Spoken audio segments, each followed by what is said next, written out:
Bismillahirrahmanirrahim.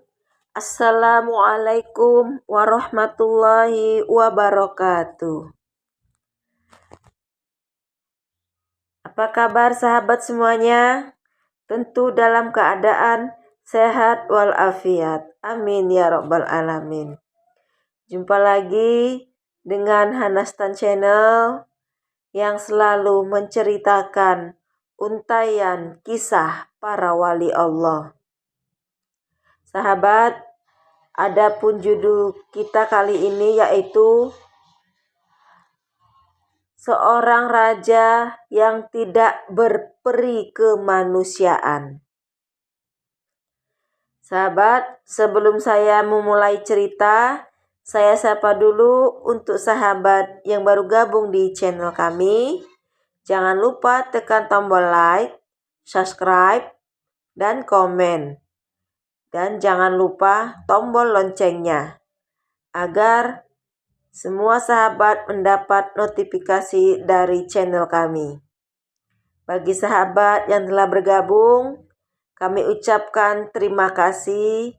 Semoga selalu diberi kemurahan rezeki oleh Allah Subhanahu wa Ta'ala.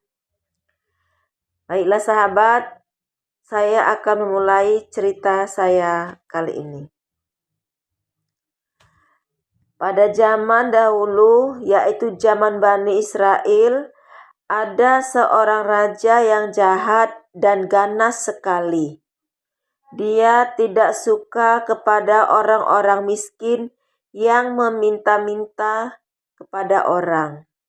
Karena itu, dia telah memerintahkan semua rakyatnya supaya jangan memberi sedekah kepada sesiapapun. Dan siapa yang melanggar perintah itu akan dipotong tangannya. Terdapat pula pada negeri itu seorang wanita yang solehah. Suaminya telah meninggal dunia dan dia memiliki 2 orang anak kecil. Maka wanita itu terpaksa bekerja untuk mencari kebutuhan hidup untuk anaknya dan untuk dirinya. Dia bekerja menenun dan hasil tenunannya dijual ke pasar.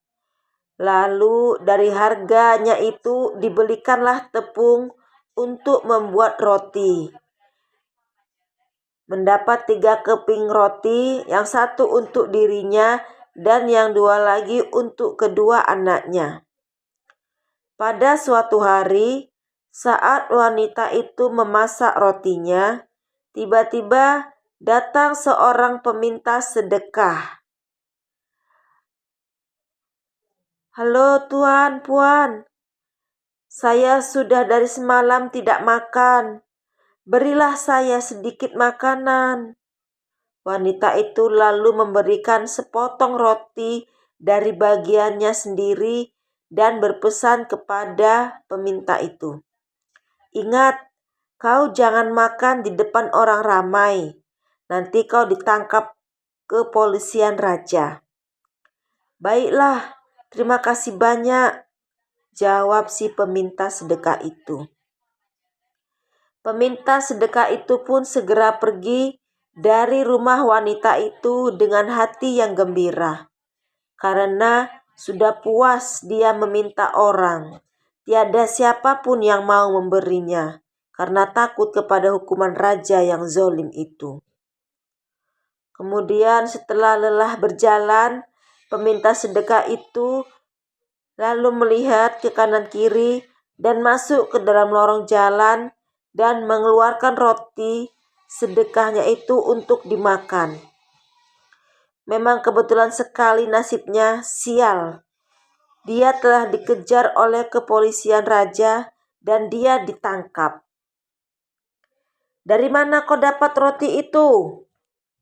"Saya diberi oleh wanita dari rumah yang di situ," Peminta sedekah itu menunjukkan rumah mana yang telah memberi dia sedekah roti itu. Kedua-dua peminta sedekah itu dan wanita memberikan sedekah itu dibawa menghadap raja. "Benar kau yang memberikan roti itu kepada peminta sedekah ini?" tanya raja kepada wanita itu.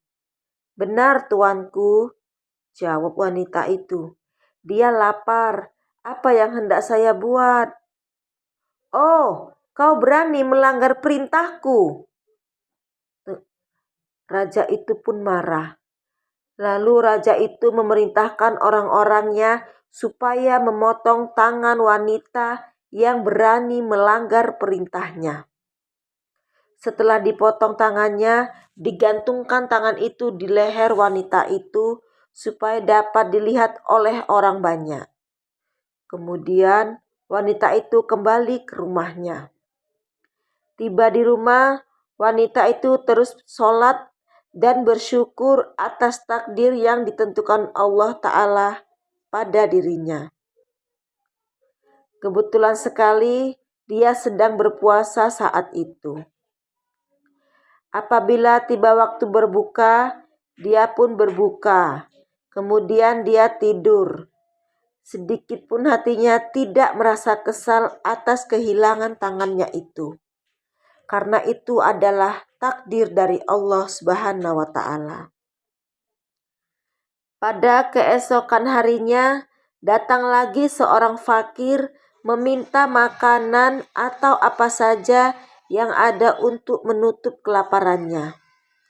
Wanita itu tidak sampai hati untuk menolak. Lalu diberikannya lagi sepotong roti kepada si peminta sedekah itu. Kebetulan sekali perkara itu sampai kepada raja.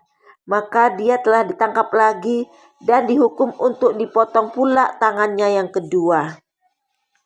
Peristiwa itu terus berulang lagi. Namun si wanita tadi tidak kapok-kapok. Hatinya tidak mau menolak orang yang datang meminta sesuatu kepadanya. Maka diberikannya lagi sedekah roti kepada siapa saja yang datang meminta.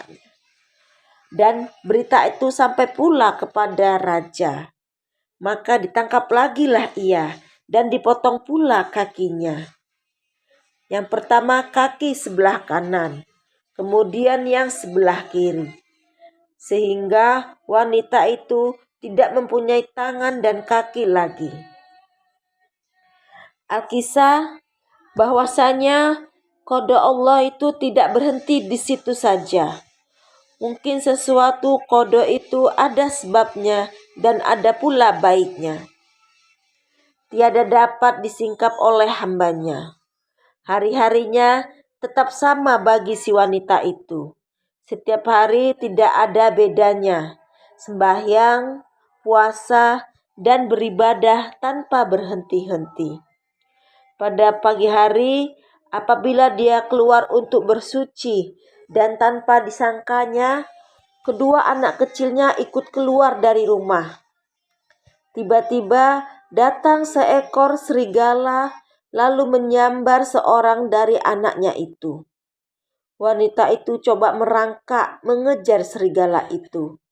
Tetapi hampa belaka, sebab tak akan dapat serigala dikejar tanpa kaki dan tangan. Seorang anaknya kini telah hilang dimakan serigala. Namun dia tetap bersabar dan menerima qada Tuhan. Tanpa merintih atau mengucapkan sesuatu yang menunjukkan bahwa ia tidak ridho akan ketentuan Allah. Tidak berapa lama sesudah itu, anaknya yang satu lagi pula terjatuh ke dalam sungai yang berada tidak jauh dari rumahnya. Lalu anak itu hanyut di bawah arus dan akhirnya mati tenggelam di dalam sungai itu. Maka ketika itulah dia mengangkat kedua belah tangannya seraya memohon kepada Allah. "Ya Allah, ya Tuhanku, kedua-dua anakku telah engkau ambil, maka aku jadikan keduanya itu sebagai amanah kepadamu. Aku tahu bahwa kau tiada akan menyia-nyiakan amanah itu. Wahai Tuhan yang Maha Pemurah, yang Maha Pengasih dan Penyayang. Sebelum selesai ia mengucapkan doanya itu, melainkan semua pintu langit terbuka, dan para malaikat riuh rendah dengan tasbihnya, serta mensucikan Tuhannya. Tuhan seru sekalian alam. Maka Allah Ta'ala pun memerintahkan malaikat Jibril untuk turun kepada wanita itu dan berkata kepadanya, "Wahai amah Allah, aku diperintahkan Tuhan untuk mengembalikan kedua belah tangan dan kakimu. Kemudian kedua anakmu juga akan dikembalikan kepadamu dengan kuasa Allah. Kun fayakun." Semua itu ialah karena baik hatimu selalu suka bersedekah.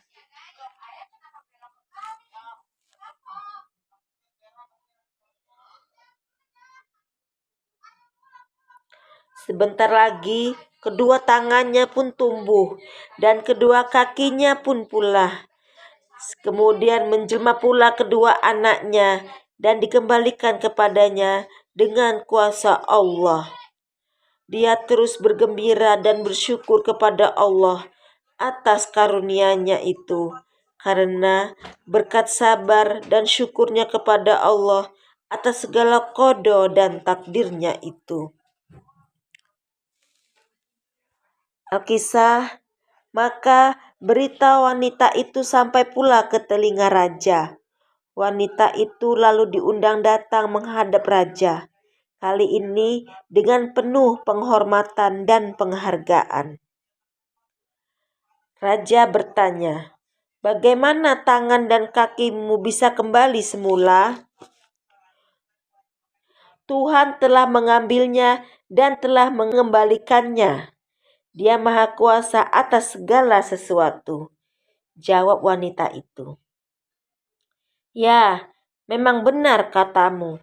Dialah Tuhan yang Maha Kuasa atas segala sesuatu," ujar raja dengan sedih, mengingatkan keterlaluannya atas hukumannya yang zalim dan tanpa timbang rasa itu.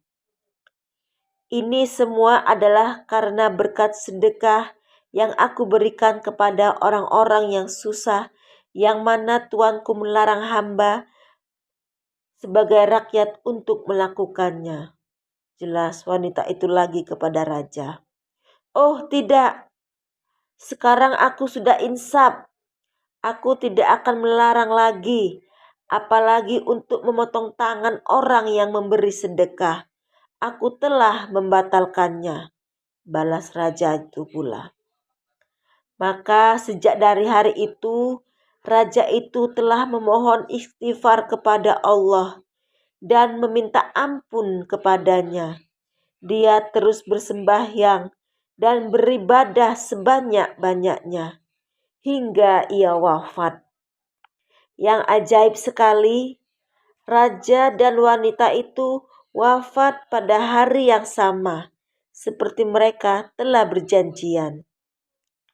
Mereka pun dikebumikan dengan penuh kebesaran sebagai orang-orang yang dicintai Allah, yang mana mudah-mudahan akan menerima balasan yang meriah di akhirat nanti.